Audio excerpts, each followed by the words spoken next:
said, I was backstage and I was quite nervous. And someone said to me, you look quite nervous. She said, yes, I have to perform. And the person said to me, pray to God.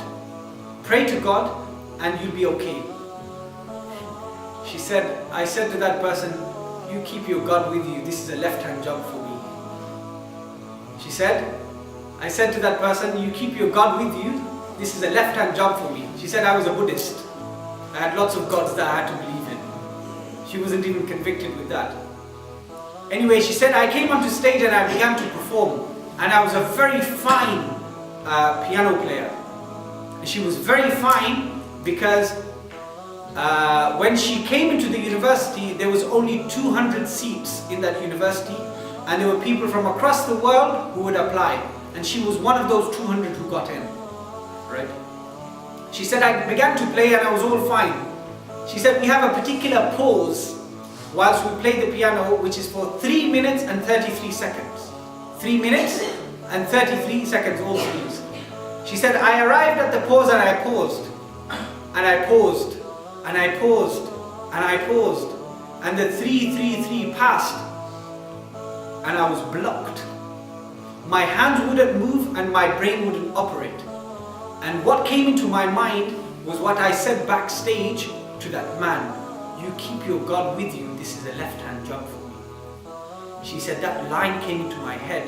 And I said, oh my God. She said, I stopped and I said, God, I believe in you. Let me through this and I'll speak to you later.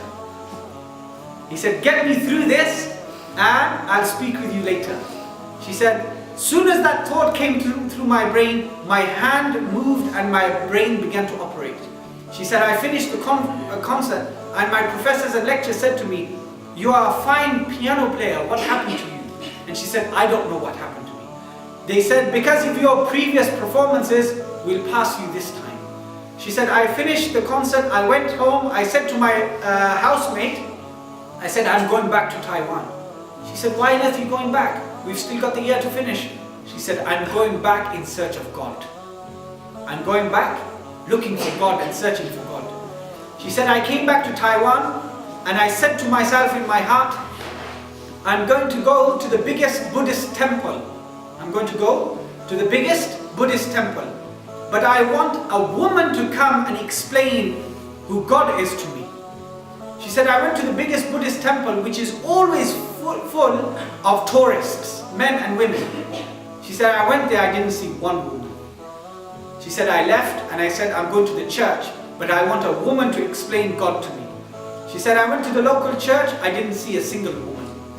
She said, after that I went to the mosque, right, with the same conviction that I want to meet a woman who explains to me about God. She said, I went to the mosque and the masjid, she said, had a beautiful little garden outside. As I approached the garden, I saw a woman sitting in the garden facing the other way. She said, when I saw this woman, and I hadn't seen a woman in the temple nor in the church, and I see a woman in a masjid, right, in the garden of the masjid. She said, as soon as I saw that woman, I said, oh my God, I hope she doesn't turn around. She said, I hope she doesn't turn around. She said, as I got close to the garden, the woman turned around and she looked at me. She said, when she looked at me, I said to myself, I hope she doesn't speak to me. When I thought of that, the woman said to me, come and I'll teach you about God. She said, I didn't say nothing to her. I didn't say anything to her, and she said, come and I'll teach you about God. I walked over to her and she sat me down and she began to speak about God. She spoke about Allah subhanahu wa ta'ala until I was convicted. She took me inside to the masjid, I met with the imam and she told me to take the shahada. She said, I was a very intelligent woman. I said to myself, look, say the shahada. If you're convinced with it, if you feel it's right, carry on with it. If it's not right for you, just give it up. It's simple. Say the shahada now. She said, I said the shahada and it's been 22 years and I'm still with it. She said, I said the shahada, it's been 22 years and I'm still with it. She said, I came back to Austria. I met up with Muslims and I got into the environment of Muslims, and then she married a Muslim.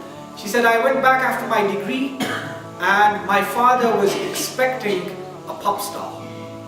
When he saw me at the airport, and he was a businessman, when he saw me at the airport with hijab on, she said that he began to cry like a baby, and he said, this is not my daughter.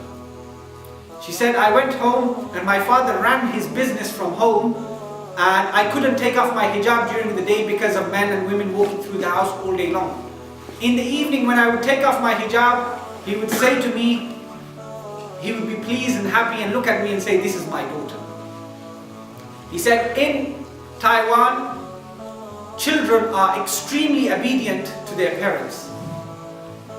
She said, when a parent says something, that's it, it's done straight away. There's no questioning about it. She said, one day I was praying in my room and a phone call came for me, and my father came and knocked my door, and I continued my prayer and I did not reply. I continued my prayer and I did not reply. And I was extremely worried. What do I do? I'm supposed to reply to my father, but I'm supposed to continue my prayer also. She said, my father opened the door and I began to shake and shiver.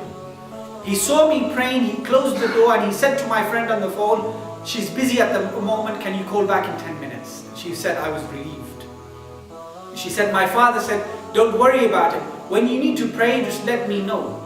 She said, I came back to Austria, I got married here, I had children here. She said, but I would write letters to my father about Islam.